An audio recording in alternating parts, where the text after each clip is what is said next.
Well, hello, YouTube, and hello, former Yonkers Police Department Lieutenant Anthony DiMaggio is joining me today. How are you, my friend? I'm good, Rena. How are you? I'm good. Did you have a nice Christmas, nice New Year? I did. I did. Thank you. I slept last night. I didn't watch the ball drop or anything. Oh, you stayed in like me. I was asleep by 10 o'clock. Mm-hmm.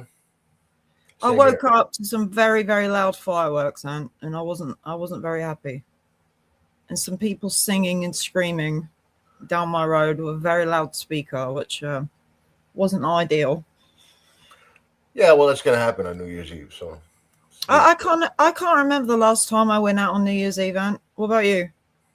Nah, it's amateur night. It's overrated in my opinion. Plus, you have Yeah, a hangover the next day. especially as a cop, all the horrible, car crashes, the drunks on the road, the bar fights. Amateur night. I'll go out another night. Were you ever on patrol on New Year's Eve? Oh yeah, many times. Lots of arrests. Yeah, lots of drunken stupidity. You know. Yeah, a lot of it. As to be expected when there's Mhm. lots of alcohol involved. Right. Well, do you still, Anthony, out of interest? I know you dip in and out of this Son of Sam stuff, don't you? I mean, you don't really like keep up to date with the inner workings of this arena, do you? I watch sporadically. I watch when I can. Um, you know, it's always interesting. It's always an interesting case. I think it's gotten to the point now where a lot of the stuff that comes out in the news about Berkowitz and maybe this and maybe that, I just think it's YouTubers running out of real content about the case because how much can you really talk about over and over and over again? So you got to start trying to come up with new stuff to talk about, and it helps when you have a hook with a major New York newspaper. Yeah, or come up with random attacks to pin on David Berkowitz as the subject of our discussion tonight. And I Yeah, take it yeah, you've seen it. yeah. I mean, first the Wendy thing, and now this stuff with the Bronx sniper. It just seems you know, to whiff of the same kind of motivation. Just like let's pull a publicity stunt and get our names in the paper, and You you think it know. boils down to that? No care for the actual victims. It's just let's make a name for ourselves. Well, I think it has to be because they're not bringing anything new to the table in either case. It's one thing if you dig up something new, Yeah. some sort of eye popping piece of new Yeah. evidence, and you bring it Yes. forward and you say, look, you got to take another look at this case because look what we just found. But they're not really doing that. They're just Some taking a look. speculation. Yeah, they're taking a look at the stale old facts for themselves and saying, well, we think maybe um, we're drawing a different conclusion than all these detectives who have looked at these cases over the years have previously drawn. So we think you should reopen it. I mean, well, first of all, if it was never solved, it was never closed, so it doesn't need to be reopened. Um, yeah, I mean, these are basically cold cases, Yeah. and they keep coming and saying, we like Well, Berkowitz for this.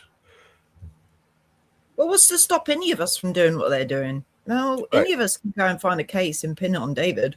You know, right. Yeah, and essentially that's what they're doing. yeah, that's exactly what they're doing, and they're exploiting the public's ignorance about the value of certain kinds of evidence, or should I say, lack of value about certain kinds of evidence, like the fact that he worked a mile away at his father's hardware store. I mean, that's that's of almost no value investigatively. Um, if Well, you yeah go on. yeah if your father owns a hardware store in the Bronx and you work at it. So, for those of you who aren't familiar with the Bronx, if you're not familiar with the Bronx, I can describe it to you this way: you could stand on any sidewalk in front of any hardware store and throw a rock in any direction, and wherever it lands, there's probably been 10 shootings there over the last 10 years. I mean, it's just a crime-ridden place. Lots of violence. And there's a lot of good stuff going on in the Bronx too, um, but there's a lot of That's an crime. interesting point. That's an interesting point, Ant, because even former detective Mike Lorenzo says in one breath about the sheer number of crimes going on around the area around the time, but yet Yeah, they're he knows. pinning this down to David without looking at anybody else. Well, I don't think anybody's pinning it down on him yet. Just by raising the Trying to. possibility, they're getting their names into the papers. They're raising their own profile. Manny's a YouTuber. Every person who reads one of those articles who did not previously know who he is, well, now they do after they read the article. They're more likely to check his channel out on YouTube, so his following grows. That's the kind of thing that I think they're aiming for because when I read the articles, the analysis is it's just amateurish. And I would expect better of someone like Mike Lorenzo, who was actually a detective for a long time. I wasn't even a detective, and I know better than that because, patrolmen, they do a lot of investigative work too, especially in the preliminary stages when crimes first happen. They're right there. They're right in on the action with the detectives when it first happens. Then the detectives kind of run off in their own direction afterwards. Well, the date of these attacks are like late August to around October 1970. Mm, David worked at his father's hardware store from June 1970 to June 1971, and they make a big deal. Oh, the attacks stopped. Hang on a minute. The attacks only went on for 3 months, so David was still working at the hardware store. Why okay, would yeah, he only attack for 3 months and then stop, but still continue to work in the area? I'm just going to randomly stop now. I've had enough. Like right, it yeah, makes that's a no big sense. problem. Yeah, that's a big problem. So Um, yeah, it doesn't make any sense. If David was so good at shooting at humans at a distance at 17, why completely change his style during the Summer Sam attacks, where it's extremely close up? He was extremely messy with it. He'd flee the scene. To be a sniper, it requires skill. He didn't even have gun training until he went into the army. well, who knows what he did before he went into the army? But I think the big problem is that people who are doing things like that, you're out there and you're taking long shots at random people. As far as we know, they were random people. They weren't targeted using any criteria. They were just kind of random serial killer type of shootings. Um, if you're a homicidal lunatic going on a shooting spree, it's very rare that you would just suddenly stop and decide to take a break and be an upstanding citizen for a few years, go join the army and serve your country, and then come back and continue being a homicidal lunatic. It's that's very unusual. Well, another thing I've pointed out a few times, me and Eric briefly spoke about this Mhm. on Sunday. Um, in 1970, David didn't have the problems that he had in 1976 and 1977, which spurred him on to do those Right. attacks, like finding out his birth mother was still alive and she had a daughter that she kept. Um, being jaded by his time in the army, the dogs barking, no friends, um, Iris getting married. It was David mad at the world. These problems didn't exist in 1970. He was 17 years old, Ant.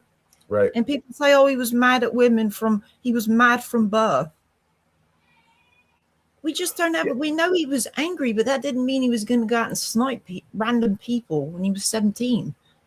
Yeah, there's really not much of any value to indicate Berkowitz in a way that has not already been considered previously. Like, I guess what I'm trying to say is, do you really think that uh, uh, Manny and Mike Lorenzo are the first two guys to have the notion that maybe the Bronx Sniper was David Berkowitz? No, of course not. Of course not. But I can't name names off the top of my head, but surely detectives prior over the years, over the decades, have considered that and looked at it, and no determination was made. He's neither been identified as the shooter or ruled out as the shooter, and that's the way it's been, and that's the way it should stay, unless they're bringing something new to the case. again, I read these articles, and it was the same thing with Wendy. They say the MO fits. What MO? What for the sniper attack? What?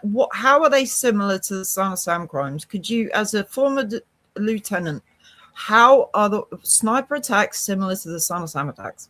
Okay, so let's talk about it. So MOs, yeah, they were both done with firearms, with guns, and they were both done.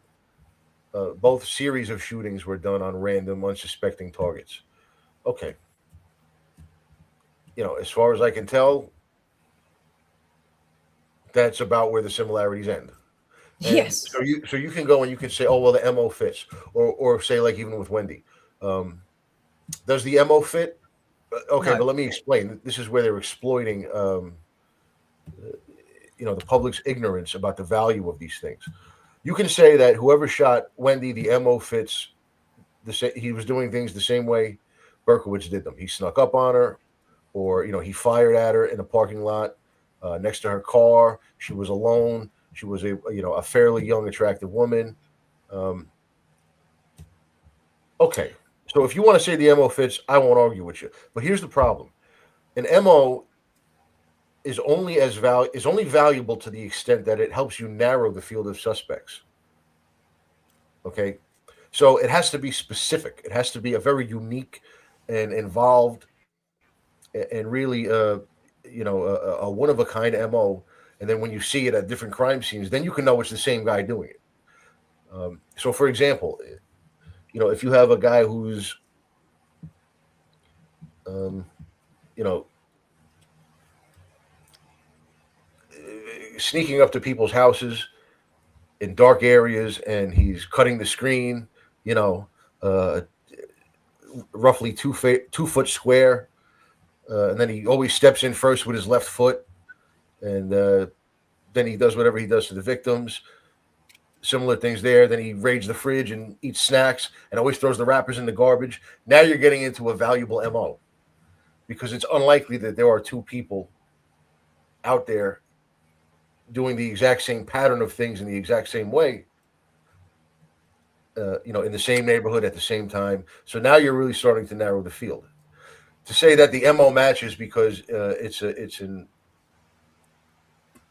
a random shooting out on the street, near or in a vehicle, it might be true that the MO matches, but it's not very valuable, Hmm. because that's pretty much the way every mob hit goes down. Every uh, you know gangbanger, street gangs, they shoot each other that way. Well, Serial killers might shoot each other that way. It's just it doesn't narrow the field very much. So even though it matches, it's not of much value. well, You see what I another mean? thing is David was, even if Wendy's attack is different somewhat, because David, the 6 of the 8 attacks were done in cars, and Mm, it was two people in the cars, and so, and always on the passenger side. David always shot on the passenger side because likelihood it would be a woman sat there. With Wendy, she's on her own in the driver's side. She had short hair. It could have easily been mistaken as a geezer sitting in that car. David knew the likelihood of two people in the car would probably be a woman if they're on a date. That's why he right, mistaken Carl for a woman. Carl just happened to be sat in the passenger side, and that's why he got shot. So, I mean, the MO is right, completely right. different from sniper attacks, random people in the street, and that the No, girl that died. it's not completely different, but it's not. Even if it was exactly the same in that kind of a setting, out on the street, fire and run. Um, yeah, I mean that is how a lot of people do shootings. Unfortunately, uh, when this Wendy Savino topic comes up, the name Michael Meldish comes up in the Purple Gang. That's how they killed people. They walked right up to the Wow. car, shot them, and just took off. That's the way he himself was killed, Michael Meldish, I Well, believe. Rereading, well, it's like it's not uncommon. I brought this up with Eric on Sunday. I think Wendy's attack was placed in at Donna Lauria's. It was very early on. They didn't have anyone linked at this point. Right. Maybe they thought they were both mob attacks gone wrong.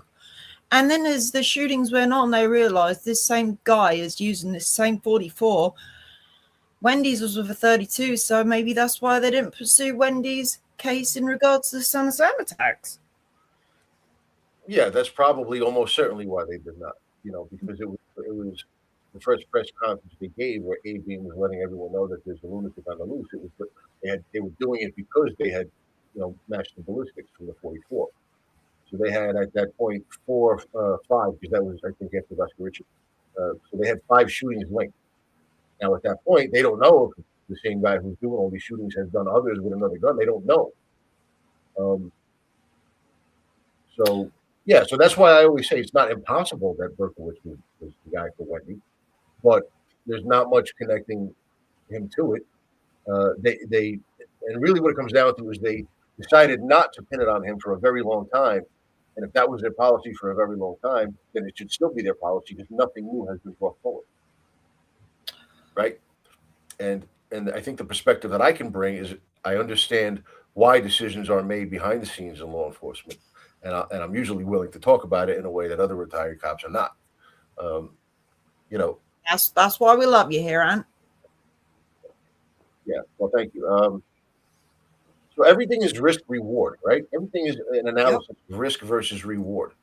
So for the first 40 or 45 years following the Wendy shooting, um, the risk of pinning it on somebody with only the existing evidence or lack thereof was considerably higher than the reward for pinning it to Berkowitz or anybody else and just closing the case.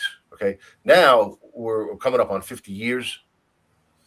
Regardless of who did it, the person is either in jail for something else, like Berkowitz is, or dead, All okay, dead. or so old that he's not a threat to anybody anymore. Not really. If he goes and does another shooting out in the street, he ain't getting away because he's probably walking around on a cane.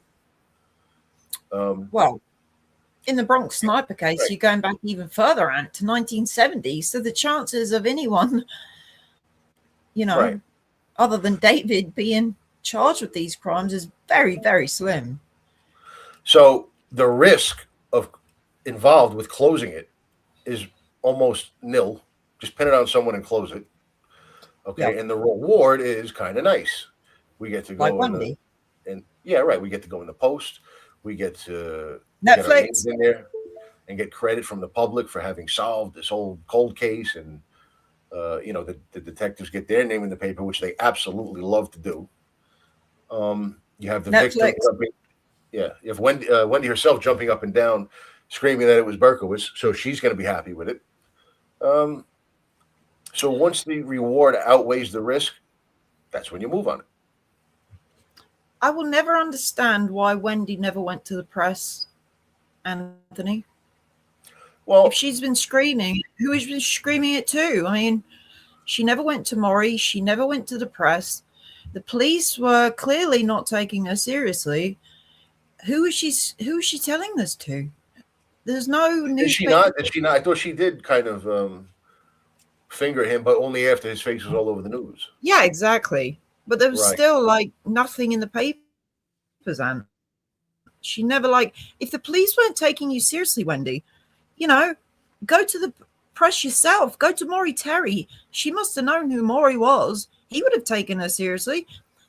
Yeah, And sure. by all accounts, that one article had the gunman fleeing with two people in the car. Maury would have been all over that. He would have definitely taken Wendy seriously. So I will never understand that.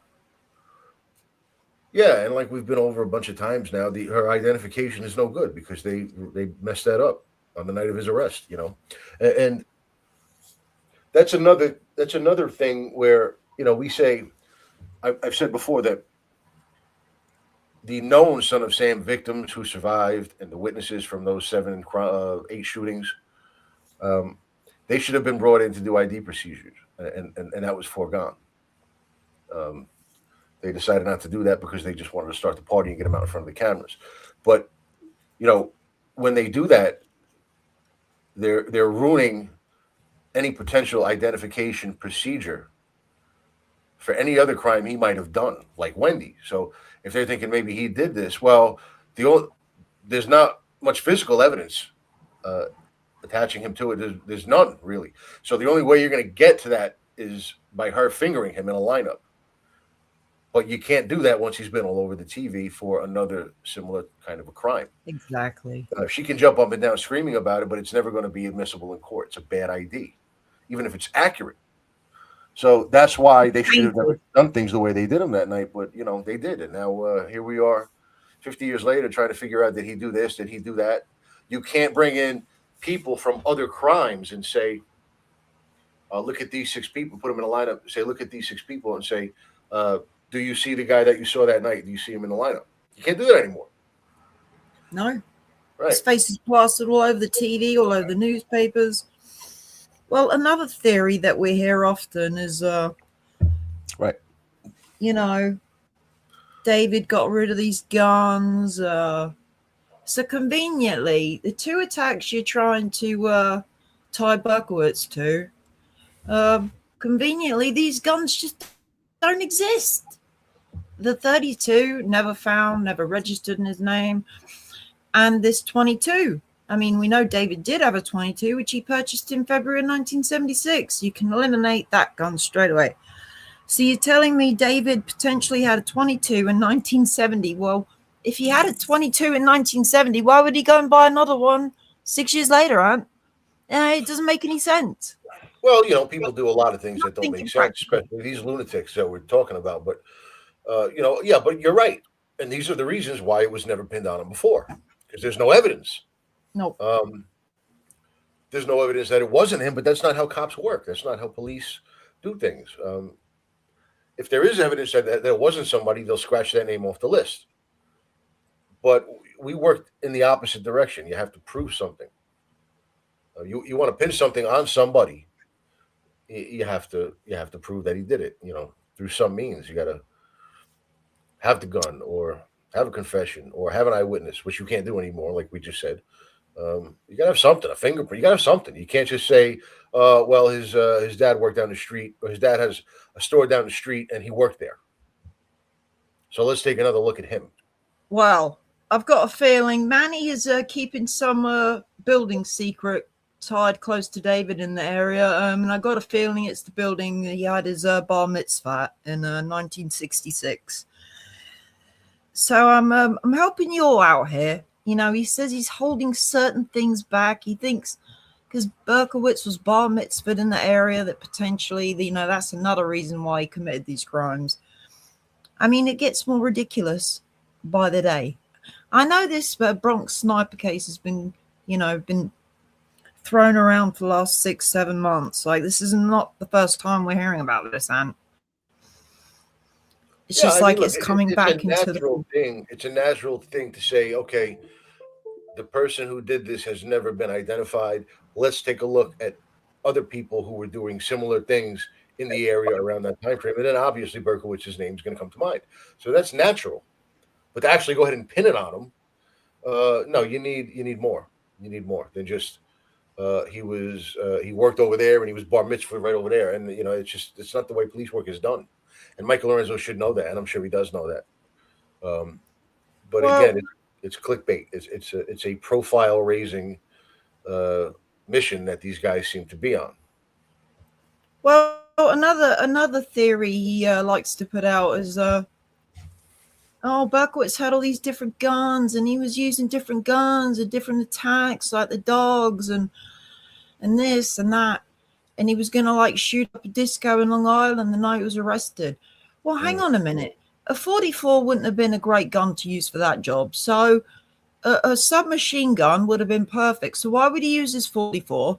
The 44 he used for 8 attacks, and it was getting the job done. The rifles were used to snipe dogs, not people. Yeah, yeah.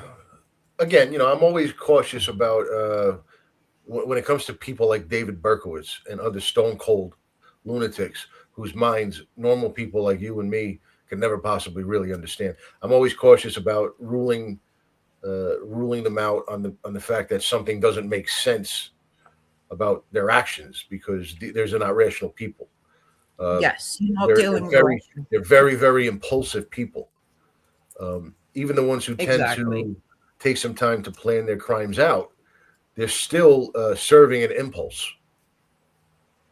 And Yes, but that goes yeah, against the sniper theory. To be a sniper is very planned. Berkey was just doing these crimes impulsively. yeah, well, yeah, it would. I don't know how much planning it takes to pick a spot and just perch yourself there and then just wait for someone to come by. I don't know how much planning that takes, but it does at a minimum take practice. That's for sure. Well, you have to have a stable firing position. Right. You know, Good cover. Right. Yeah. long. It's the practicality of it too. I mean, he's 17 years old. He's still living with his father. Where would he hide the gun? Where would he get the gun from? You needed a permit even to buy a rifle around that time. It's all the Um, practical things that aren't taken into account with these people. I don't know about that. I don't. Yeah, but if he could buy an illegal firearm, then why would he? Yeah, In rifles. 19- I don't know. I don't know how it is in the UK. Yeah, here in the states, rifles, especially like a small rifle, small hunting rifle, like a 22, you can pretty much buy at Walmart. You Yeah, don't but need a I license. did some digging out. Apparently, even anywhere in New York City, even in the early 70s, there was so much crime. You Oh, needed a in the permit city, to buy a yeah, rifle. Yeah, in the city. yeah. Oh, yeah, but you could drive out of the city easily and buy one. You couldn't bring it into the city. If you got caught, you'd be in some trouble. But outside of New York City, it's pretty much as simple as going in and buying it and bringing it home. And And this is another thing I yeah. thought of earlier. David was going out of Yonkers to shoot people because he didn't want to shit on his own doorstep. The chances of him doing this in the Bronx near his dad's hardware store, at 17, would require some balls. And when was he doing it on his lunch break? I mean, Yeah, I mean, yeah, when was he doing it? Well, how? It's just the practicality of getting caught too, and being that yeah, stealthy. yeah. I mean, it's look again. It's not as much as a lot of people might like to see me sit here and say it's impossible or it's just not him. No way. I'm not going to do that because again, I'm a cop or I was a cop, and I'll always think like one, and that's just not what we do. We deal with maybe, maybe not until someone brings us some evidence to point us in a certain direction. And it seems like that what's And going on that's now is that there's not much new. There's really nothing new. It's just like, hey, we looked at the same stuff that you've been looking at for 40 or 50 years, and we think differently. So go ahead and reopen that case just because we disagree with the assessment you've been making for 40 years. Um, it's nothing that's really worth putting into a headline,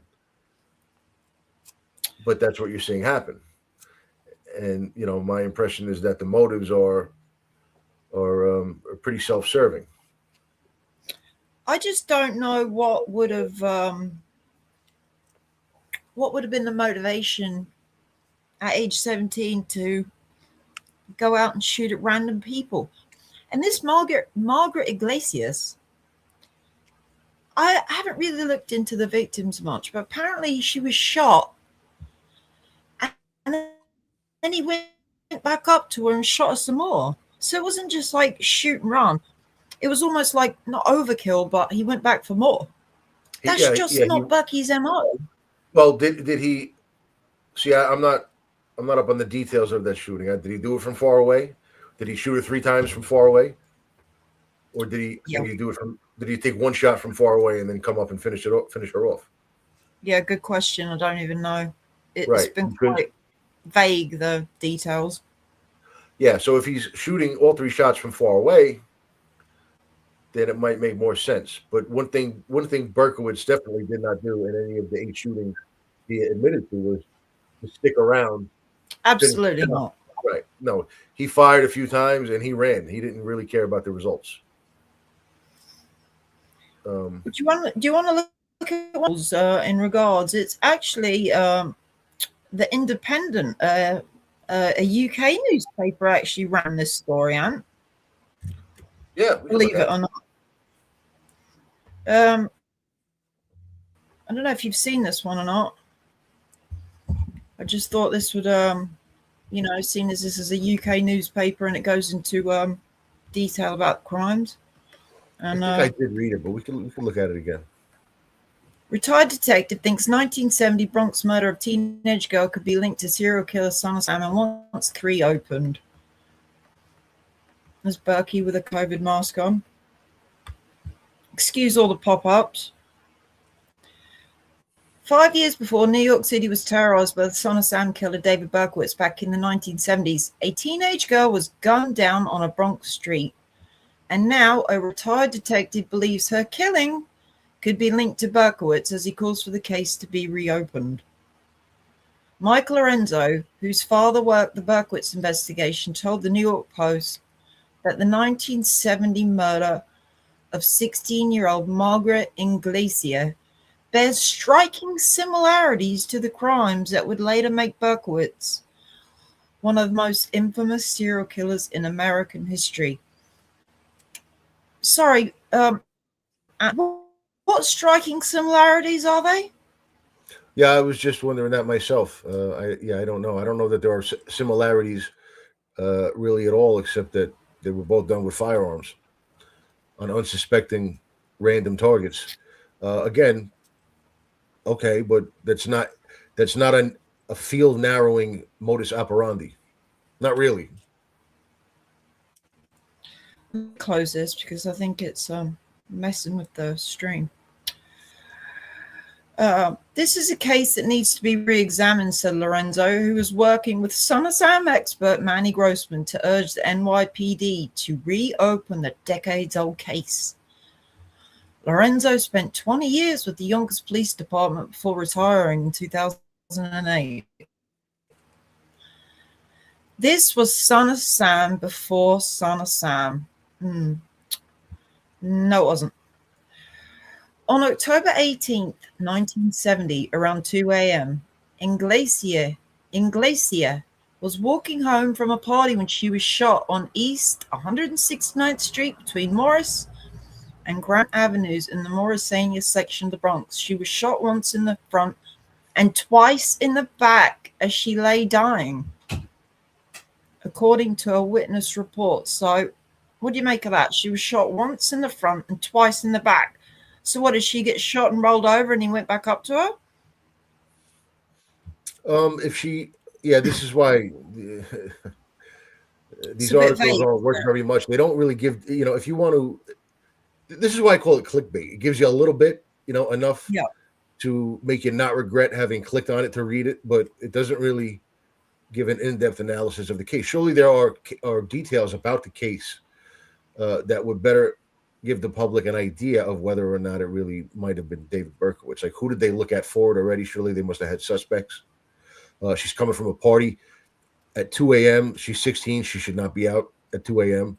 But she's coming from a party. Maybe Yeah, good she point. got into some sort of a beef at the party and Yep. someone came looking Yeah. for her. You don't know. Yeah. Yep. Uh, Yeah, and that's another good point, Anne. yeah, None of these crimes were ever officially linked. for good reason. Yeah. Are you They talking about the Bronx were never sniper officially shooting? linked. You're talking about the Bronx sniper shootings themselves, or are you talking about those Yeah, they were shootings at never Berkeley? officially linked. Oh, okay. I didn't know that. Yep. Yeah. She was Yeah. shot once in the front and twice in the back as she lay dying, according to police reports. That's really interesting. Once in the front. So maybe, I mean, obviously, what that sounds to me like is that someone shot her on the front And side, then and went when up she to her. and when she went down, she was must have been crawling. Maybe she fell. Maybe she fell on her face, or front side down, or maybe she fell and then rolled over and started trying to crawl away, and her back was to the shooter. Well, that would Those are mean the he kind was of a very details, good shot. huh? Well, that would mean he was a very good shot for her to roll over and he's still got her. She's crawling away, or that's pretty good. Or he was Marksmanship. fairly close. That's Yeah, well, also another detail that's not given. Like, do they even know how far away the shooter in this case was? Because that's not mentioned here, I don't think. well, yeah, they're speculating where he shot her from, so they don't even know. Right, that's what I mean.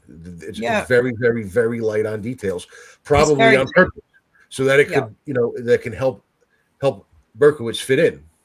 yeah, very Yeah, vague. that's what I would say. Her killing was the only fatal shooting in a string of 6 attacks carried out by the unidentified sniper on the same block over a 2-month span.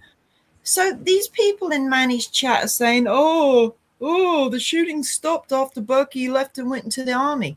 No, they stopped while he was still there. They only went for 2 months, 3 maximum. He was still working at the hardware store for Right. months. It could have been just some punk kid. Yeah, they never even linked the attacks, They never even linked them. Right. It could have been, well, even if they were linked, it could have been some homicidal punk kid with, Yeah. like I said, homicidal tendencies. And, Yeah. maybe the reason the shooting stopped is because, someone killed him. Exactly. Killed him, or he went to prison. A lot of times when something like that is going on and then it stops, it's because the person who was doing it was either killed or imprisoned without the police ever having identified him as the person engaging in the previously mysterious behavior. That happens a lot. There was a lot Again, of crime going on around there too. what's that? There was a lot of crime going on around there too, wasn't there? Oh yeah, always, sure. But yeah, David did this, right? Maybe, maybe not. That's the only answer you're going to get from a good cop. Maybe, maybe not, and that's always frustrating. Maybe not. I like your honesty. Yeah. No arrests were ever made. But Lorenzo and Grossman believed Berkowitz, who was 17 at the time, could have been the one responsible.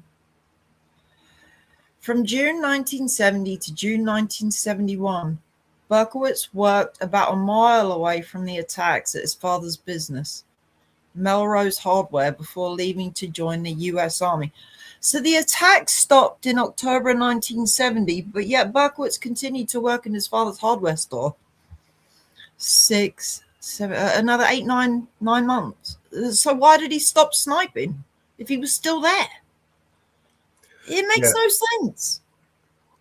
Oh, he just decided to go out and camp for a few months. Yeah, it's extremely shaky and unworthy of a media article about it. But I think, go ahead. Go ahead. No, I was just going to say, is that why Detective Klein, who worked the Wendy case, is not even interested in this one? Because he's a Bronx detective. Why hasn't he taken this one up?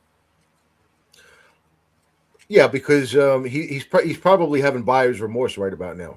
Because he realizes that this article and whichever ones are going to come out next month about the next, previously unidentified series of shootings that Berkowitz did, and then the one after that, it just kind of shows what these guys are going around doing, is looking for a little media attention for themselves. And I think this Klein, he don't want no part of it. Huh? He don't want no part of it. Right. He's going to realize that other people are going to realize what they're doing, and that he participated in what is basically a fraud. Exactly, dude. He got, and he got.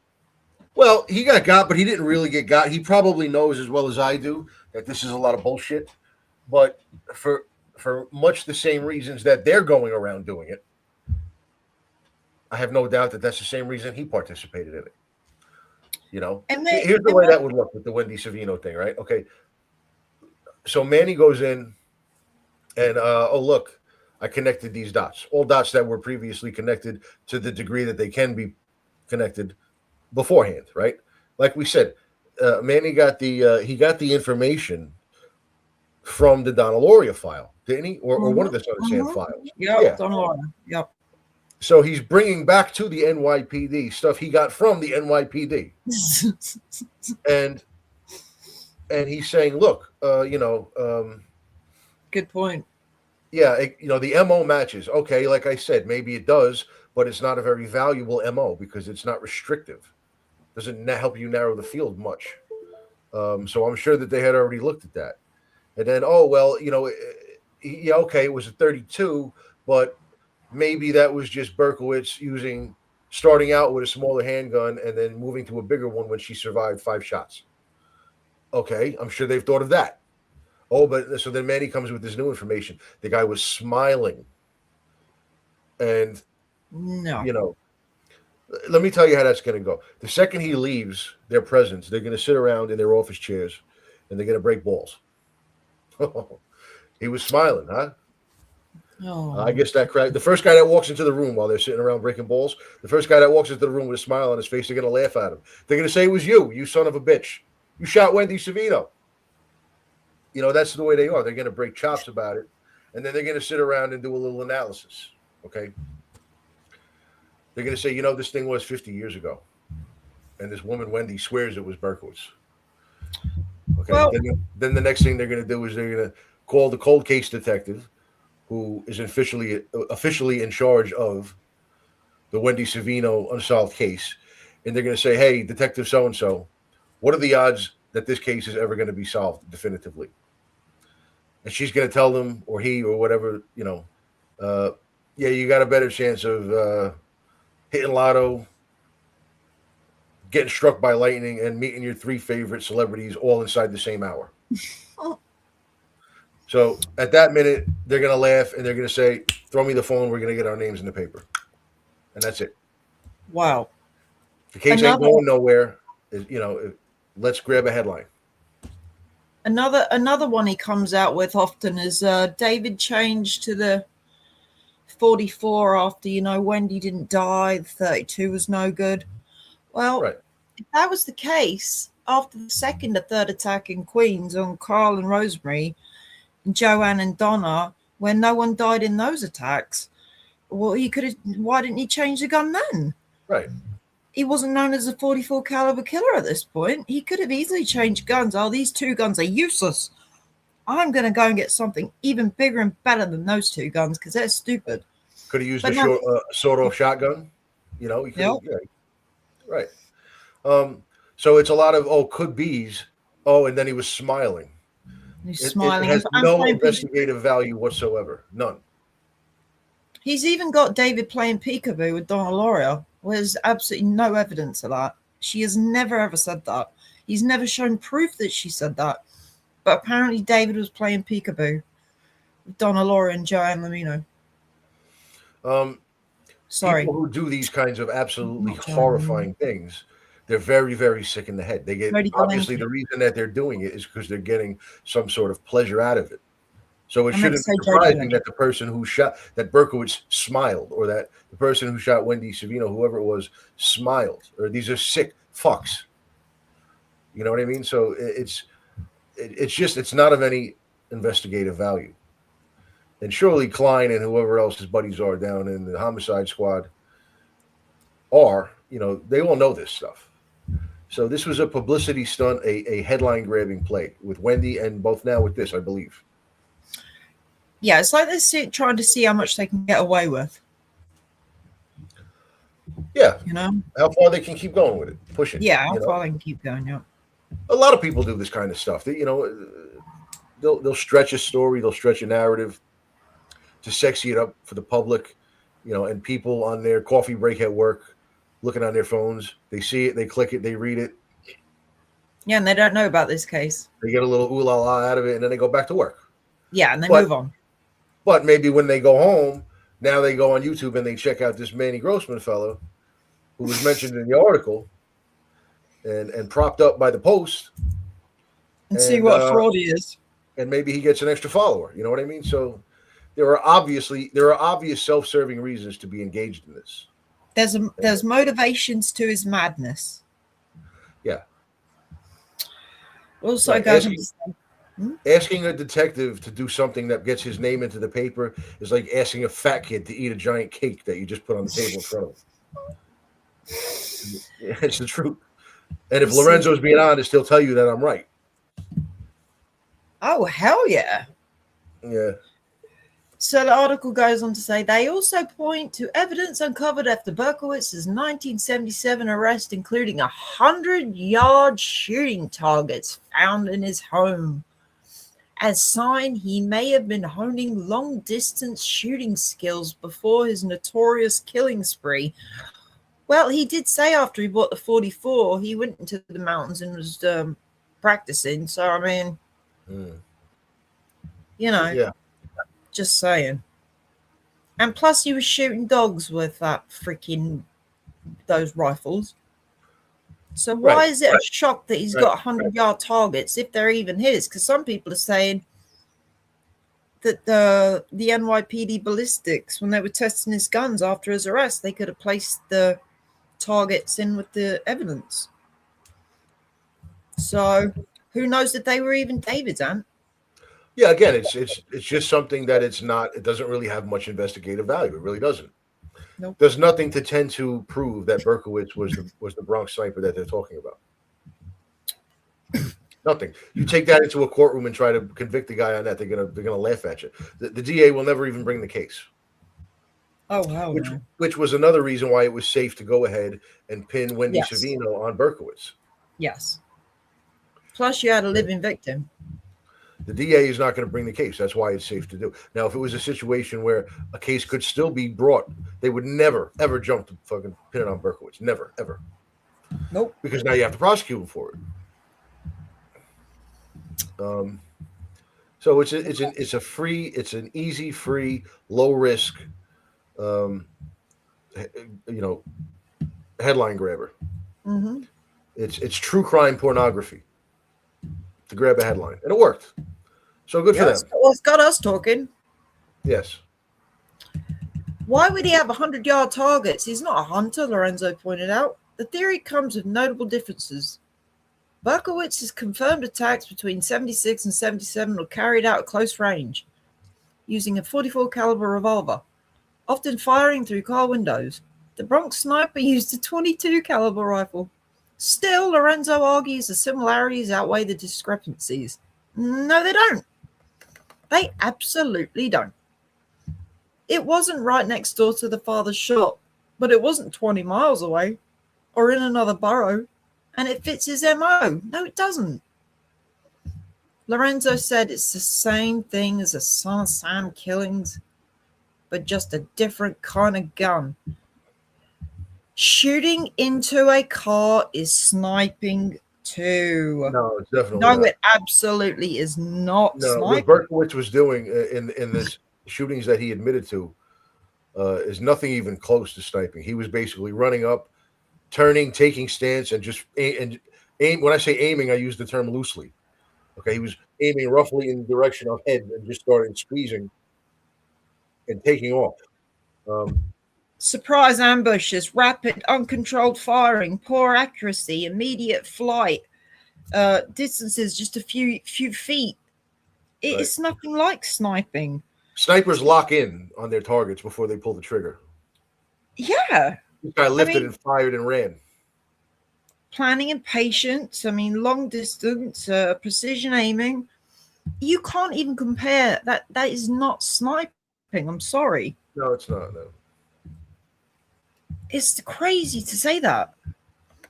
New York City in the 1970s was already unraveling, financially strained, crime-ridden and fearful, but between 76 and 77, August 77, that fear escalated when a faceless gunman stalked young women and couples across Bronx, Queens and Brooklyn.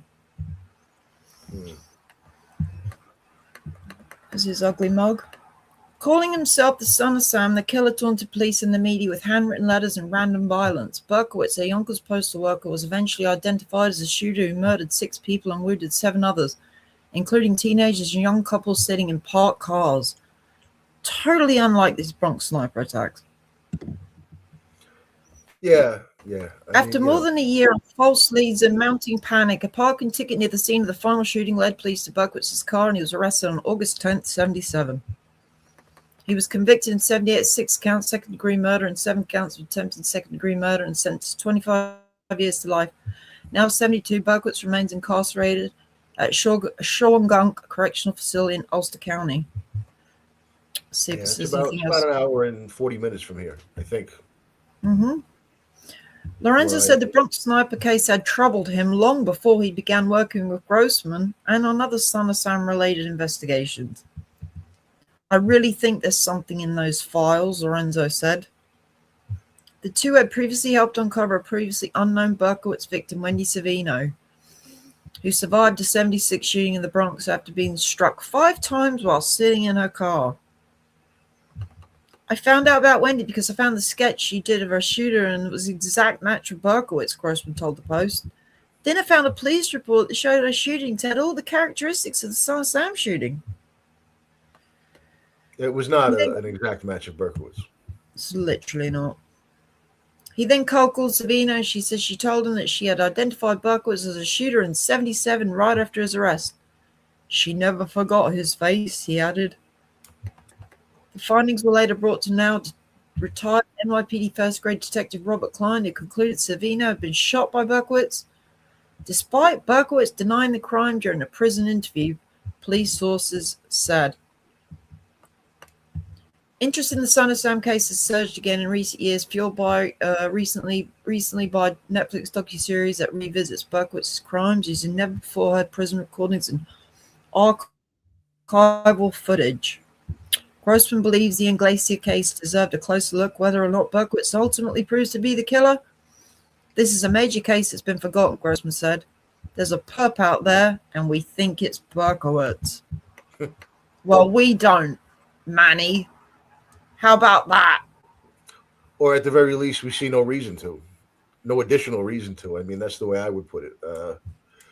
Yeah, you got to come something. You got to come with something more than just dad worked down the street or dad owned the hardware store down the street, and Berkey worked there. You got to come up with something more if you want it to be taken seriously. Anyway, I think other detectives are going to learn from Klein's mistake and stay away from this. Do you think anything could realistically happen with this case, Ant? No, and I think that when it doesn't, unless they do come up with some sort of jaw-dropping piece of new evidence, then I think that what is going on? Oh, what's up, Ant? What's going on? I didn't know you were joining. Yeah, I got a minute. I've been running around all over the place lately. Yeah, I didn't catch the beginning, but yeah, I just it's crazy, you know. It's like all the work that was done, and when I started this, you had all this shit, and this kid Manny was bringing in all this shit, as you can see. This is the work. This is his work right here. I don't care what he says Mike did or, I understand what's going on here. This kid's trying to change the Son of Sam's story. That's what he's trying to do. Because he can't seem to take that he didn't have anything to do with what really happened. So he's going to continue to try and change the narrative of Son of Sam. And it's, I've already started apologizing to people. Because it's just, as you can see, it's not going to stop. It's not going to end to the point. No, I mean, he's not changing the history of the. Yeah, he's trying to. He's trying to change the whole narrative, the MO of David Berkowitz. He's trying to change the whole Son of Sam story because he doesn't want to accept that it's over and it's done. Well, I think really his primary thing is just trying to stay relevant because he's out of material to talk about. He's out of when you manipulate stuff, Ant, you're trying to change stuff, and when you knowingly are manipulating stuff, which is what he's doing.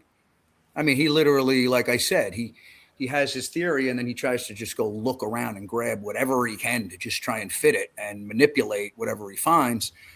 And that's what he's doing. He's just using all the stuff, manipulating shit. And it's, it's a shame.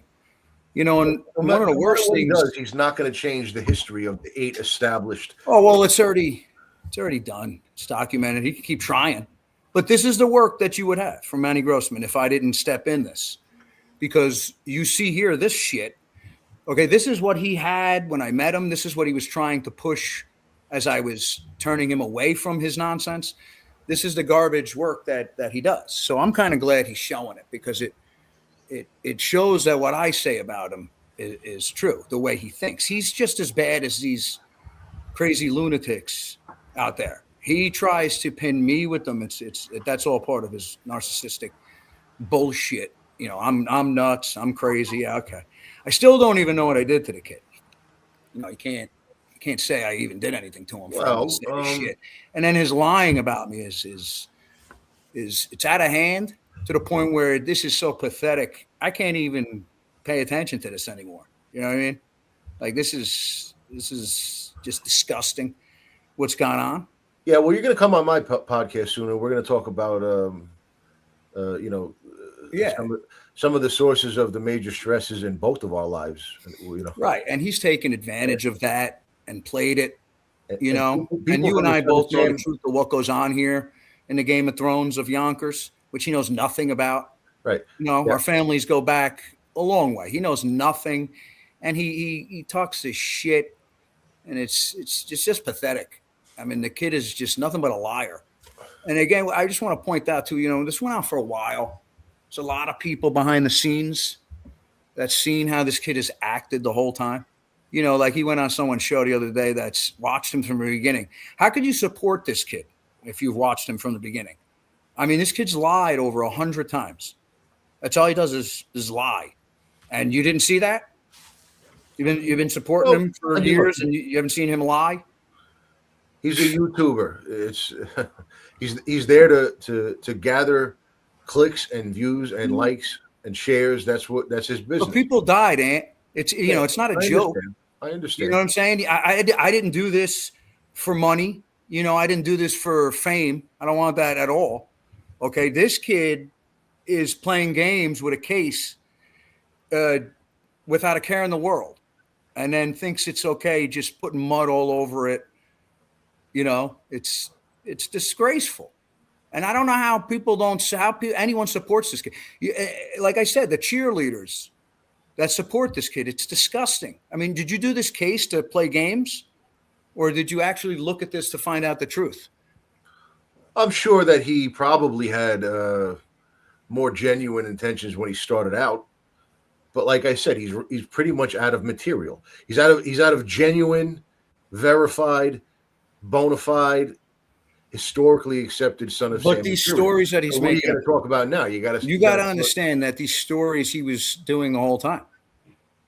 Okay, he steals my work and tries to make it like it's his.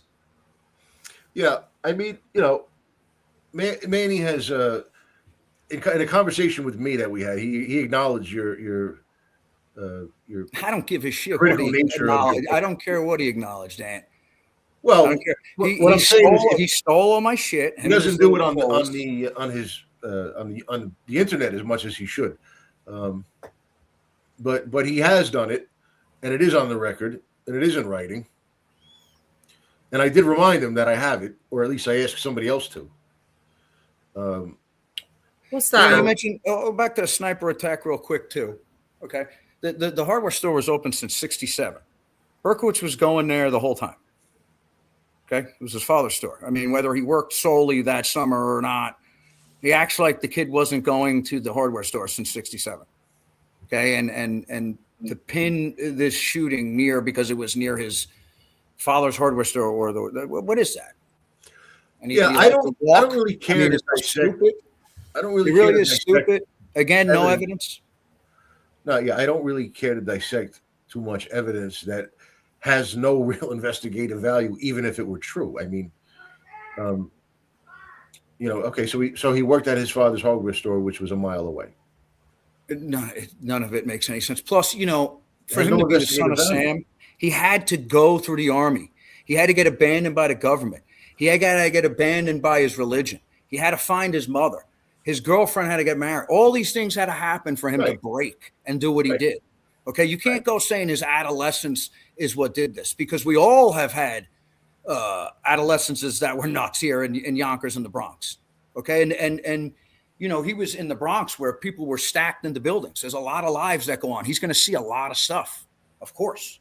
You know, you're packing people's lives all in one corner, all around the Bronx. There's going to be a lot of stuff you're going to see. Okay, but as you can see, his breakdown is what led to the son of Sam, not 17 years old. Right. Yeah. Why would he go to a Baptist church? How could he never admit any of this? How could he see Jack Jones in 81 and tell him that he couldn't get a gun in New York? How could he meet Klausner and tell him not tell Klausner, but in the notes Klausner had, the first time he ever fired at a human being was on July 6th, a little bit after the gun in Yonkers. Why would he be saying this stuff in 80 to back up this now? He admits all the stuff he did. He talks about a lot of the stuff back then. Why wouldn't he say it then? What do you think? He's trying to cover up back then for what's going to happen? He tells you he couldn't get a gun. Everybody doesn't want to listen to this stuff, but he could not get a handgun, and you see him go get it in Texas. So yeah, well, and then this speculation of being able to get a gun. Yeah, great. Anybody can get a gun. Anyone can say that. What do you mean anyone can get a gun? Listen, I was on the street. It wasn't my MO, guns. I would really have to go to the right people and go out of my way to get a gun, because those are, again, one of the toughest things that are moved on the street, right? The dealer's got to be very careful. So they're not going to mess with a schlum. Who is Berkowitz? He had no connections. He wasn't even a taxi driver until he came back with the 44. So how is he, you can get a gun on the, who did he know? Yeah. Look, again, I don't know how do I say this? I don't know what's going on in Manny's head as far as how seriously he takes this stuff, what he's doing. I don't know if he actually believes that, Wendy Savino was shot by Berkowitz. He just wants the story changed. That's all he's concerned about. Getting some headlines and story change. Well, right. That's what I'm saying. So, but then again, he was never a cop. All right. He's never done investigations. He didn't like cops. And he wouldn't even know Mike Lorenzo. Was never a detective, and that's true. But all cops do investigative work. All right. Detectives do it full time. Detectives, patrol people like myself, we do it less often, but often enough that we know what we're talking about. Okay. Manny may or may not actually believe these things he's saying. I can tell you, Lorenzo does not believe them. Lorenzo knows this is shit. Okay, but he's a part of something that's fun. And he's getting his name in the paper. So, and like I was just saying to Rena, most, if not all, detectives are glory hounds. They're egotistical people. That doesn't mean they're bad people. Okay. And it doesn't mean that they don't like helping people and they don't like solving crimes and putting people in prison for the more holistic reasons. But a lot of them are at the same time very egotistical. So when you take a YouTuber and a retired detective and you put them together and you give them access to a major media outlet like the Post, under a certain topic that most people like to read about anyway, this is the kind of stuff you're going to get. And shame on that reporter. She had already caught a lie, which I talked to her about. The media, and she continues to print this. It's not cool. Right.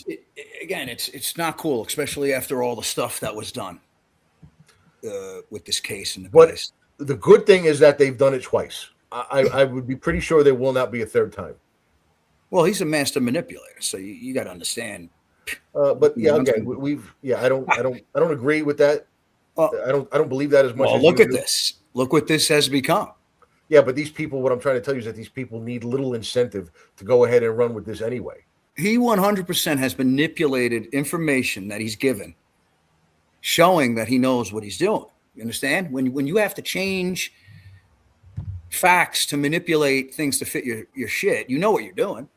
Okay, but the smiling manipulator is someone who gets his hooks into somebody who would have a good reason to not want to be involved in something like this, and changes their mind to make them think that they should want to be involved in it. Okay, you don't have to do that with a retired detective and a media outlet who likes running Son of Sam stories anyway. It takes very little convincing. So I don't like to give him credit for being a master manipulator. They already have personal incentives, right, to want to take part in this bullshit. They're people whose interests are aligning at the moment. But don't you want to know the truth of this? I mean, why would you muddy it? He's literally trying to change the whole Son of Sam. The guy did this in revenge to God, and he wants to, then he wants to make it like it's his But adolescence. history is not going to take it seriously. Like when in the future, when more Son of Sam books come out or whatever, or when he dies, or 40 or 50 years from now, when someone else writes a Son of Sam book, the Wendy Savino case, if it's even mentioned, is not going to be given the same weight as the original verified 8 shootings. If anything, it'll be an afterthought, maybe mentioned in the book somewhere that there was this YouTuber. No, nobody's accepting any of this. That's what I'm saying. It's not change. It's not going to change the history books. In my Rena. Yeah. And that sniper attack wasn't Manny accusing a baby of getting shot, and then something happened where the account got found, like it was somebody had done it. Mm-hmm. Well, what was that? One of the attacks, they had the baby in the crib getting shot by the sniper, and it turned out not to be anything to do with the sniper. So he was accusing Berkowitz of that too, until someone was able to get information on that shooting, and then he backed up, right? Yes. Right. Yes. So that one's not included now. No, and none of these crimes are connected. So take for that what you will. They never officially linked any of these crimes to one man. This was only the papers that called in the Bronx sniper, and not the police. Never officially linked. I mean, you don't think this is disrespectful? Well, yeah, obviously I do. Yeah. Anthony, do you think this is disrespectful to the victims? Because as far as we know, some could still be alive still. How about disrespectful to the Nettos? Yeah, I don't think. And the real story of what happened. How about that? I don't think they're paying it any mind, really. They probably don't. Even if they see it in a headline or something like that, they're probably like, and they just, disregard it. That would be my guess. Maybe they read it, but I don't know. Where is Manny going to stop and Lorenzo going to stop with trying to find these fake victims? I mean, if they're going to get away with it time and time again, they're just going to keep going. Yeah. And I don't think so. Have a new victim. I don't think so. I think that the gig will probably be up after this one because it's so thin that, even if Manny does have a hook over at the post, which I assume he probably does, at some point his hook is going to have to tell him, like, enough, dude. Either come with something hard connecting David Berkowitz to, one of these crimes, or enough is enough. You can't. Well, you can't. Yeah. Well, obviously, Detective Klein is not taking this as seriously as Wendy for some reason. Let me point out also, if David Berkowitz was how he was, and Manny's now opening the door for him, like Maury, and Berkowitz took this, do you understand the nonsense that would be going on? If Berkowitz wasn't tired of all this shit at this point, and he's telling the truth, do you understand, if he took Manny in like he did Maury and just started playing these games? Yeah. Oh, yeah, I did do Wendy. Oh, yeah, I did do the sniper. Right. Oh, yeah, I did do this. Thanks to these guys now, and they'd play along with it, right? Why not? Mm-hmm. And then here we go again. Maury rejuvenated through all this, and just be thankful that Berkowitz isn't biting to play these games again. Right. He literally is opening the door for Berkowitz to play games again, and luckily Berkowitz isn't taking it. And the detectives played along with the Wendy thing. That it was in the article in the Post. Oh well, he knew what gun. He knew it wasn't a 44, but we never said anything about what gun was used. Well, let me ask you something. Do you think Berkowitz has not been interviewed and asked about the Wendy Savino shooting before? Yes, of course he has. Do you think that he? And again, didn't already know that she was shot with a 32 or a gun other than a 44. The Loria was put with hers, I think. Like you said, it wasn't that Wendy's was put in with Loria's. It was when Loria happened. Remember, Wendy's happened first. Mm-hmm. So now they were thinking it was sort of a mob hit for, and of course it wasn't a mob hit because you got two kids who stayed inside their house their whole life talking about mafia on here, Anthony, like they know what the fuck they're talking about. You know, that's another thing with this kid. He knows shit.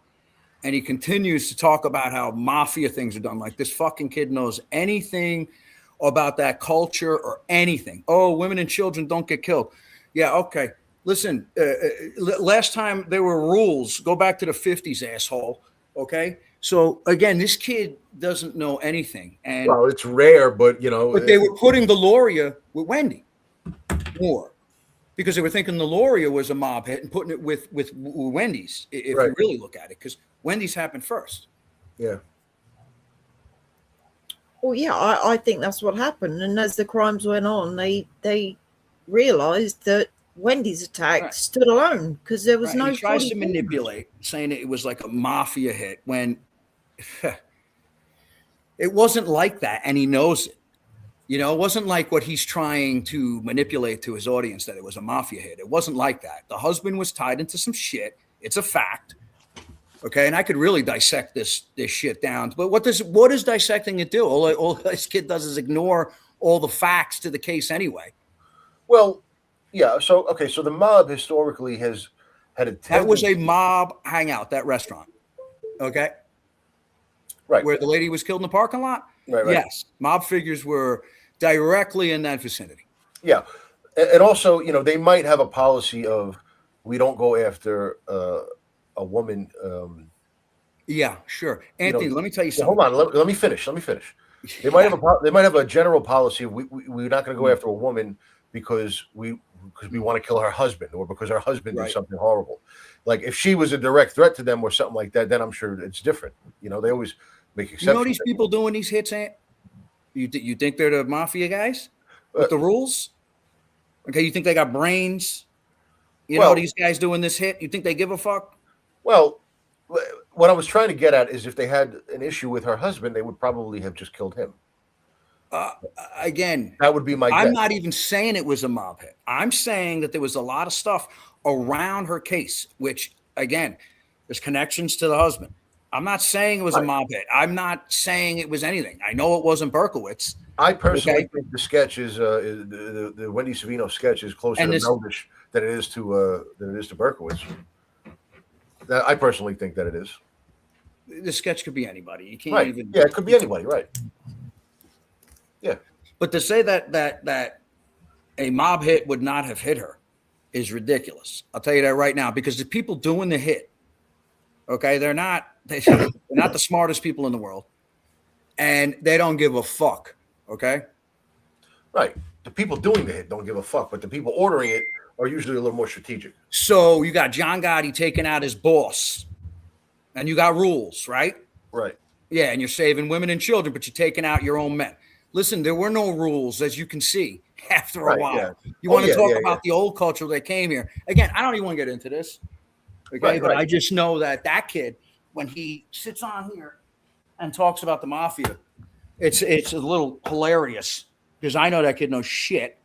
And here he is telling his audience how things go, and it's ridiculous, you know. That's like with the other night. I couldn't take it anymore, you know. It was just nonsense. It was frowned upon to kill women. Like I know Paul Castellano was caught on a wiretap, asking one of his captains about a couple of homicides that the DeMeo crew did, and they killed a woman. They killed a guy and his chick, and Castellano was on a wiretap asking one of the captains why the girl was killed. He didn't like it. When one of the statements from one of the guys at a bar says that he went around the neighborhood and asked a couple of wise guys about Wendy and something to the matter of she shouldn't have been cheating on her husband or something. And he says he got this information from wise guys in the neighborhood. I mean, again, I'm not saying that these wise guys had anything to do with it. What I'm saying is you see all these leads going that way around a mob hangout. I mean, again, I don't know. I'm not saying it was a mafia hit. But what I'm saying is there's no leads to Berkowitz, and there's a ton of shady shit around her husband, from a girlfriend, from his insurance company getting torched months earlier, from his cousins hanging out with Jimmy Burke. I mean, you can go down a whole bunch of shit that with the husband had connected to shady shit. Okay, Yeah, that was a piss poor maneuver to pin that off on Berkowitz. It really was. It was a stunt, nothing fits. nothing more. Nothing fits. The MO there, nothing. You have no gun, no DNA, no fingerprints. Nobody's seen him. Well, You have nothing. if you watch me You explain have to him leave with Rena, two men. if you watch me explain to Rena about MOs, it's like it's not a narrow enough MO to be of any value, even if it kind of fits. Like, okay, street level shooting, attractive young woman, but well, fairly young. He doesn't know that she's 39. She might have looked younger. Who knows? Woman by herself, easy target, car, and you start putting these things together, and you say, okay, the MO fits. Okay, but even if it does, it's not a restrictive MO. Right. It's not a field narrowing MO. It's of no. It's I'm not gonna say it's of no value. It's of almost no value because it doesn't help you narrow down the list of suspects. Okay, and that's important. That's very important. It's something that they're not going to talk about on their side. No. Trying to sell this narrative that Berkowitz is the guy for all of these other crimes by repeatedly saying, "Oh, the MO fits, the MO fits, the MO fits." It's a simple, thoughtless, easy MO. It's a reckless, impulsive MO. It has no value. Most serial killers I know stick to the same types of crimes. Pondy, Gacy, Ridgway, Dharma, Ramirez, Vampire Sacramento, Richard Chase. See, so Manny's got a Berkey at 17 sniping people, no gun skills whatsoever, goes into the army, gets basic training as a marksman, comes out, and then he's like ambush style, rapid, uncontrolled firing, poor accuracy, immediate flight Berkowitz. Like, it's like he's gone backwards. Yeah. He's gone from a And he's sniper. trying to be a fireman and a policeman at this time. Sure. He's actually in police auxiliary at this time. Yeah. So he's in police auxiliary sniping people. And he's got no access to guns in the auxiliary, may I add. No, the again, crime. hold on too. That was another thing that this kid pointed out. We know he had access and could use guns. He was police auxiliary. They're not allowed to carry guns. No. Yeah, no. They basically got hats with propellers on the top. I mean, you got to be shitting me with that statement. The Son of Sam crime seemed to be a lot more, a lot more reckless than these Bronx sniper shootings. If they themselves were even all connected. Listen, there's no sign of Berkowitz at either of them. Right? Yeah, I It's agree. just a plain. It's poop. Again, we're sitting here trying to defend it. But isn't it? You've said it too. Isn't it their side to prove the evidence? Okay, well, that's not going on. And the more you deflect the garbage and put out the facts, it's just being ignored anyway. Yeah, So it's clickbait, and I have a point? feeling it's going to stop pretty soon because I What's the point? I feel like the Post, and especially when this one doesn't get any love from the NYPD, which it's not going to. I'm telling you right now. Dude, the cops don't like this. The detectives I speak to, I'm going to get down to New York City in a minute. Okay, don't like this. It's not right. You're shitting on the cops before also, acting like you guys figured out something they didn't, which is bullshit. Right.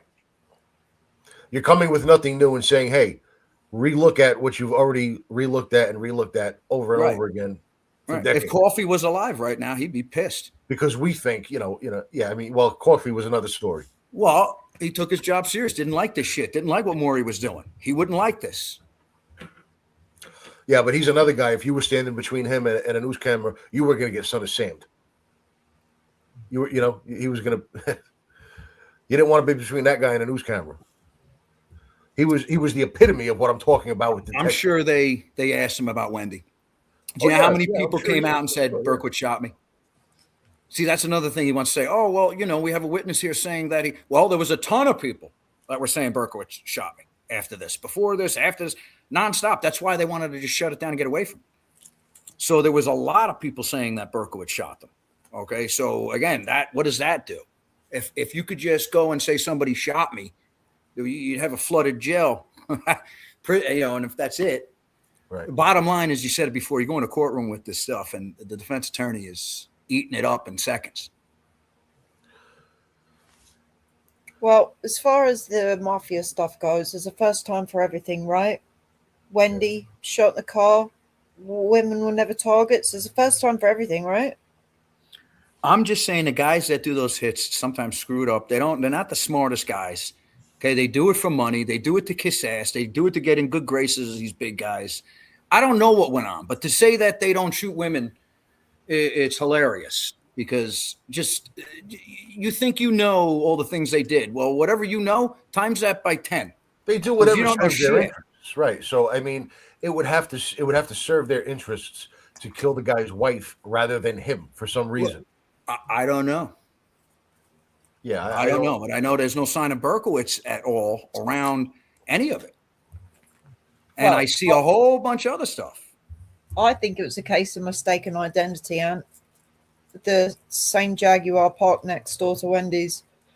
I really Yeah, think do it's a case of mistaken that could very well identity. be. That could very well be. You guys talk. I'm going to take a boys' room break real quick. I'll be right back. Did you catch what I said earlier about the man? He's been saying he's holding things back to keep in his pocket. Yeah. He says there's a building tied to Berkowitz. Yeah. When he was 13 years old, and we went over this in the timeline, didn't we? Bar mitzvah, 1966. That's on 169th Street in Grand Concourse, so around the same area. So he's obviously It's the same type of Maury work. You know, he's going to have his target, and then whatever he could find, he's just going to manipulate it in. It's crazy. It's nuts. it's crazy how anyone's paying attention to this. And it's like Ant said, it's just clickbait. Right. All for views. All for views. Yeah. And where is he going to stop, Neo? Where is he going to stop? At this point, if she's going to keep paying attention to him, then he's going to keep doing it. Well, it's beyond pathetic, man. You know, it's at a point of patheticness. What pisses you off the most about this?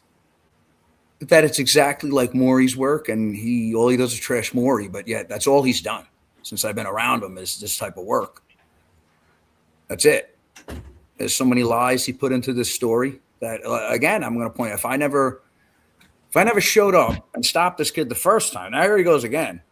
You know, I would just love to see where he talks about breaking from Goodman. I wish he stayed with Goodman. I wish I never got involved in this and he stayed with Goodman. He would have never, ever, ever met Mike Lorenzo. He would have never met anybody, and he could have did his thing with Goodman and went and dug holes up in Untermeyer's.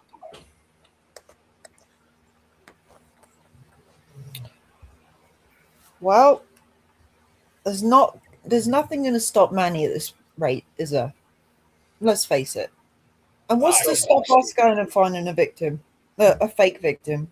Neo, why don't you do some work and go and find a victim, pin on David? I think they've gone to the well one too many times now for the headline grabbing stunts. This is poop.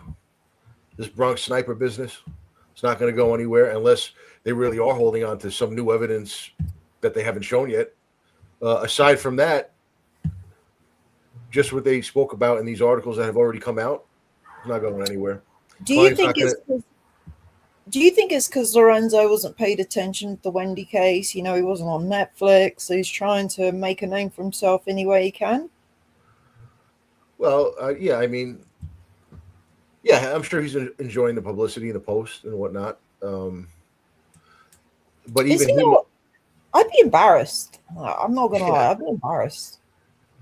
Yeah, so as people on your channel may or may not know, I'm doing my own podcast. I did it in the past, and I restarted it again a couple of months ago. It's called the Blue Truth Podcast, where I talk about all the nonsense that goes on at the higher ranks of the Ox Police Department now and in the decade or so in the past. And I get all of my information from guys who are retired 5 or 10 years in that time frame. And I was talking to one of them the other day about the usual business that I talked to them about, and they brought up this article, Mike Lorenzo in the Post. They said, "What do you think about that, man?" I said, "I don't know. I think that's shaky." I said, "I think it's shaky at best." That's funny. Yeah. So they already knew about it. Oh yeah, I mean, a lot of cops read the Post because it's a conservative paper, and most cops are at least somewhat conservative. So if they're going to read the paper, that's going to be one of their outlets of choice. Yeah, yeah, guys have read it. Sure. Why do you think he takes Manny seriously? I don't know that he does. Well, Manny kisses his ass, dude. You got to understand that's part of his narcissistic manipulation. He kisses people's ass that he needs. People with YouTube channels, people that can help him manipulate things. That's he kisses their ass. That's what he needs, tools. So Mike, who knows what this kid has said to Mike about me? I can only imagine, because that's all he does is go around and ruin people's reputation to try and make his look better. My understanding is that Lorenzo was so he. I know who his partner was. I didn't know until I had this conversation. So someone brought up this article the other day, and then I was like, "Yeah, I never knew Lorenzo." And my source got to talking about him a little bit, and saying, he was he used to work in the fourth precinct with another guy who eventually became a detective. And they used to do a lot of work together as patrol guys. But the way it was presented to me was that it was his partner who was really the initiator of a lot of the good police work that they did. But that Lorenzo was the one who liked to talk about it more.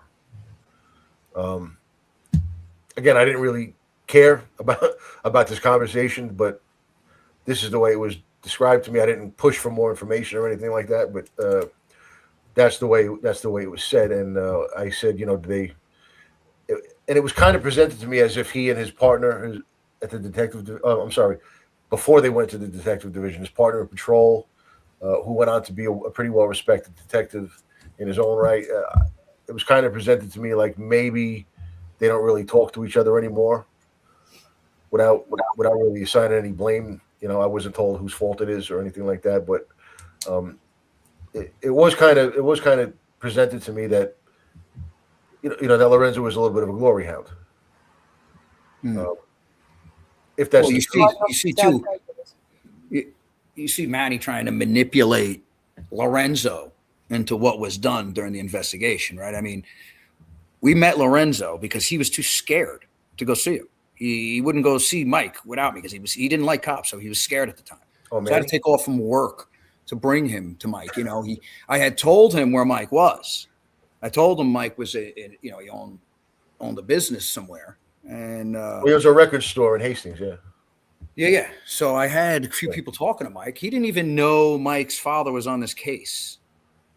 Okay, he wouldn't. That was another thing. I don't know that he was. That's been denied by people on the job, and not like maybe he did some investigating afterwards, but you got to understand the YPD Berkowitz really wasn't even on their radar until like the month or so before he got collared. Right. But what I'm trying to say is, you see in the Post, Manny tries to manipulate like that Mike did this investigation where I got the police reports and I got all the stuff that I did that Manny wants to steal. He's trying to manipulate Lorenzo as being a part of that, now as part of his research team, because that's the only one he's got left from kissing his ass, which is bullshit. Because Mike did help out during the shit. It's in my book. He helped me find Hoyt, but I mean, that's it. He didn't, do anything else besides when I seen him, he had reports from his father, and I managed to find Hoyt and get onto a whole nother lead with Hoyt. And, it's just, again, he tries to manipulate like that Mike was involved in this stuff that went on. And Mike wasn't, except for that instance. He was just a part of the book, Yeah, I heard something interesting as far as the two cops who kind of were onto Berkowitz, that being Intervallo and Chamberlain, right? They were patrol guys. They ended up becoming detectives after the whole Son of Sam thing. That's just the way things were done. But when they had like 3 years on, that's when they were getting calls down to Warburton, the cars, and they were getting calls onto Pine Street, Berkowitz. And it aroused a suspicion in them. So the way I heard it, this wasn't told to me by Pete and Tavallo directly, even though I knew him. and he's deceased now, so there's no way to corroborate. But what was said to me was that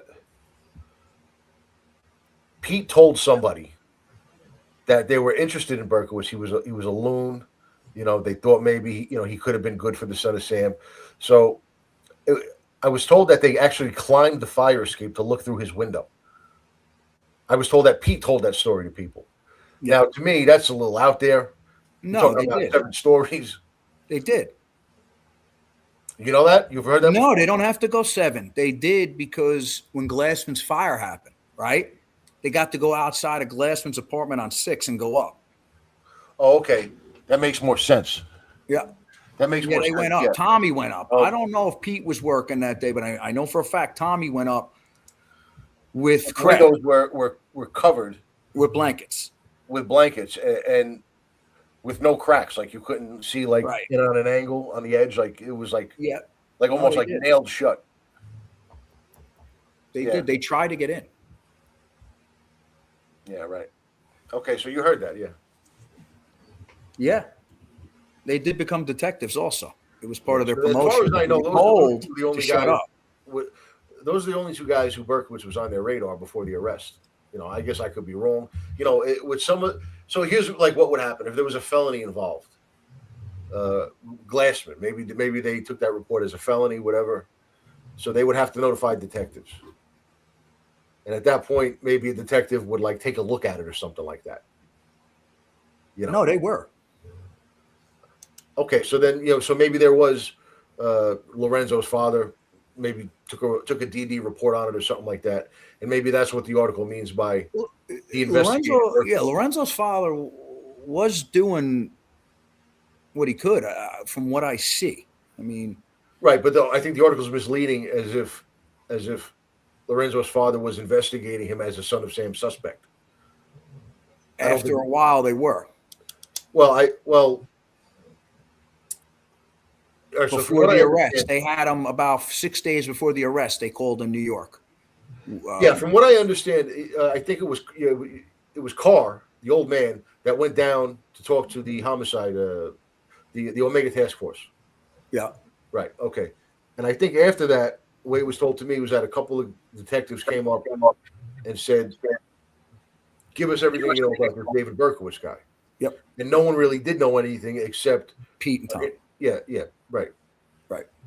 And they were hesitant to come forward because back then, if you only had 3 years on the job, you were like the scum. Right, and I heard that too. And they were getting attitudes for skipping over the detectives. You know what I mean? Like, because it was Lorenzo and Oakley's case, but Pete and Tommy were doing it, which they, like, again, I told you they weren't supposed to be, but they were in the sector. They knew wheat, and they kept stopping by. And they were the ones with the information, right? Right. That's what I'm trying to say is you can say so-and-so investigated Berkowitz, but what that might really only mean is that they just basically took a bare bones DD report after the patrol guys forwarded the information to them after they took the report. Like, so the patrol guys will go and talk to Glassman and they'll take a look around and all that stuff. And they'll say, okay, this sounds pretty heavy. So let me forward it to the detective division. At that point, the detectives, whoever they are, Lorenzo and Oakley, okay, they'll open a job on it, but they don't really do anything. You see what I'm saying? But because they opened the job, it could be said. And I think that's where we got a little bitter over this, because they weren't doing anything. Right, that's what I'm saying. So they weren't really investigating him. She loved Pete and Tom. They might have opened the job on it down at the DD, but they, as far as I was told, no one was really doing any investigating. Well, we showed you for Chamberlain and Tavallo. No, well, I show you Lorenzo going to 35 Pine. He gets Berkowitz's application, sends it to FBI. I show you, during the 2 months that they knew that they were on to him. Yeah, I show you some work Lorenzo was doing. Okay, all right. So then maybe he was. Oh yeah, you mentioned some of that in the book. Yeah, they sent letters to the FBI and shit like that. Yeah. Okay, right. All right, so that's good then. Well, yeah, no, I try to show it because, again, was he doing all he could? I'm not to say, but I'm going to show you he was moving. Well, it sounds like he was at least doing the minimum. Yeah, sure. Right. So, I mean, I just want to show what people were doing. Right. Yeah, I mean, I don't have this stuff right at the tip of my brain like you do because you wrote the book. But And you see him acting quickly. Sam goes to him, he goes to the building. And then we see later on he sends it to the FBI. So he's moving around the time of the complaints too. It's not like he's sitting there and waiting. So, but I don't know. I tend to think that Lorenzo was a little hard on himself. Again, I don't know. Mike Jr. would probably know definitely this, not me. But from looking at this, I think Lorenzo may have been a little hard on him after all this because I think it was in his grasp and he knows he could have had it. And I don't think he meant to do anything wrong. Again, I just think he had it. Well, I don't know that he did anything wrong. I mean, when you're dealing with somebody like that, it's not so peculiar of a case that it would really. I guess what I'm trying to say is when you're a cop, you see shit like that all the time. But he was on to this guy for about 2 months with a name. And then we had 2 more shootings after that. He could have been like, I should have pressed this more. Maybe I should have stayed in front of the house and waited for him to come out earlier. Or, right. He might have been because, he wants to do his job. Right. I'm sure. And then at the end of this, I think it may have hindered him a little bit. I don't know. So maybe he did the minimum and maybe he wish he had done more. Right. Yeah. I don't think any wrong intent was done by him at all. Not even blown off Nan. Yeah. Like I showed you, they were in the heat of this investigation and she was an outside character to him. And he, it was heated up when she called and he didn't need to tell her what was going on. And you don't tell her what's going on. He didn't know her. It wasn't like it was Wheat or somebody he knew. She was from New Rochelle. He didn't know her like he knew other people to be able to discuss the case with. So he just blew her off in a sense where they were taking care of what she was saying,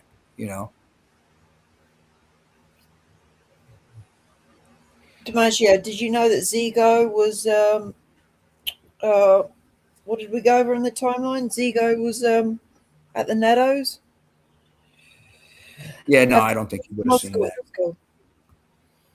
It sounds familiar. Maybe I read it in your book. No, I didn't have it in there. No, it was something I seen later on. It doesn't really add. So what you talking about before he got arrested? He was up there. Yeah. Yep. That's interesting. Yeah, because of Sam, he had seen complaints come in from Sam. I'm going to guess, but I do have him up asking the Nettos what's going on up there because it's a son of Sam tip at that point. Right. Probably just but then again, they were probably chasing down thousands of leads in that same exact way. They probably knocked on 1 million people's doors, But why the Nettos? Yeah, when you're doing work like that and you've knocked on 1 million doors, I'm sure it goes through your head that, in all probability, I knocked on a door that either was the killers or was next to the killers or something. You have to realize that you were probably on the right trail. Or possibly, I should say, not probably. You were possibly on the right trail when you were hunting down one of those leads that you put in your rearview mirror. I don't know how true this is that he got pulled over just before Placido and Lupo were shot, and they let him go because they were called to their. Oh, that was supposed to be Coffee, right? Yeah. Yeah. Whether that's rumor or true. That's why I kind of think Coffee was an ass clown. Because he's so eager to insert himself into the narrative in some way that he didn't even realize that what he was saying made him sound like a fool. You stop a guy, you're out on the hunt looking for the son of Sam. You stop a guy because he's suspicious, and then it comes over the radio that another shooting just happened very close by. You let the guy go to the scene. The whole reason you stopped him is because you thought he was suspicious. Now, if you hear a shooting just happened, now he's really suspicious. You're supposed to keep him. Mm-hmm. That happened once. Huh? That happened. Right? Yeah, I just said it. Or maybe it was the other way around. Maybe he stopped him because he heard a shooting had just happened. But that's not the way I read it. I can't remember where I read it. This is why I don't know if it's true. The way I read it was like he just stopped. They were out looking for Son of Sam, and he was there. Well, I've heard he got pulled over twice. He got pulled over twice? Yeah, but whether it's just rumor or... I think Borelli and Coffey were really bitter that they weren't there when he was arrested in Yonkers, and even Borelli said like he was pissed because he wasn't called to come up there when it was all kicking off. So he The was only the reason face. he was involved because of the letter. Yes, literally it. No, he was a detective on the case, but Berkowitz made him a character. Well, I would like clarification if we can get it somewhere, like on that with the coffee situation. Did the call already come over that there was a shooting before he stopped the guy? Because that's not the way I read it. Although the way I read it could be wrong. I read that he just stopped the guy for some other reason, thought he was suspicious, and then the call came over and he just left him to go rush to the scene. Like, to me, that's asinine. Yeah, I don't I don't really know. know. I don't know the ins and outs of it. It's just something I've heard over the years, but whether it's just like a rumor or there's any truth to it or not, but Yeah. yeah, I think Coffey and Borelli were very angry that they weren't there when David was arrested. Yes. Because I swear to Oh God, yeah. before I knew anything about this case, I thought Borelli arrested David. I really did. Because he was always on everything. He was on every documentary. He was like the face of the case, wasn't he? Yeah. Well, he was the boss. He was He the was the boss, even. captain or whatever. He was the head of the task force. Well, it's a shame that even Manny messed up the chances of having Borelli on, right? Yeah, he didn't believe Borelli. He won't tell you that, but Borelli had got in touch with him, and he didn't believe Borelli. He blew him off. He was calling him, insulting him in a sense, because remember, Manny was all about finding the 22 disciples of hell. So he thought Borelli was jerking him around and paid him no mind. And that's the truth. Ginger Nichols says, why were Pete and Tolman the only ones issued a gag order to never talk about the Son of Sam case? Well, they all were. They all were told not to talk about it. They were promoted to detectives. And Tommy and Pete wanted to talk about it, but they were forced not to because they were told, you got detectives and just you can't talk about the case because they were being sued and they needed to back up and look at all the information before they got in trouble for something they didn't mean. There was no intent on their work to be wrong, and they didn't want to get sued over this. I mean, I don't know what case you could make out of it, but they wanted to try and protect themselves. So why have anybody talk about things before they recollected everything first? So they shut it down, told them all to be quiet about the case. Max made a comment about coffee. Says he stuck the cigar in Galante's mouth for the front page photo. He denied that. Some people say he did it, but he denied that. Galante was known to have a cigar in his mouth all the time. Who was that? Yeah, the mafia guy, the mafia boss that got killed behind a restaurant. Ask Manny who did it. Oh, they know who did it. Yeah, they know who did it. Guys, someone did time for it, but yeah, Manny's it's a famous photo. He's sitting, he's laying there slouched with the cigar hanging out of his mouth. Oh, it's dead. Yeah, dead with the Lord. blood rolling down into the drain on the Oh patio. Lord. Yeah, and Coffee was accused of having picked up the cigar and stuck it in his mouth for the picture, but he denies that. Oh, He denied it. He's dead now himself, Coffee, but he denied it. But well, who anyway, knows? I gotta get running because I thought we were only gonna do about an hour. Look, who knows what Manny is going to come out with next? And who cares? watch this space. I'm sure he's got more victims lined up. All right, more nonsense. We'll wrap it up here, guys. Thank you, Anthony. Thank you, Neo. And be good. Yep, we'll be back soon. Cheers, guys. Yeah, my pleasure. Happy New Year, and I'll be happy to join again whenever. Cheers, guys.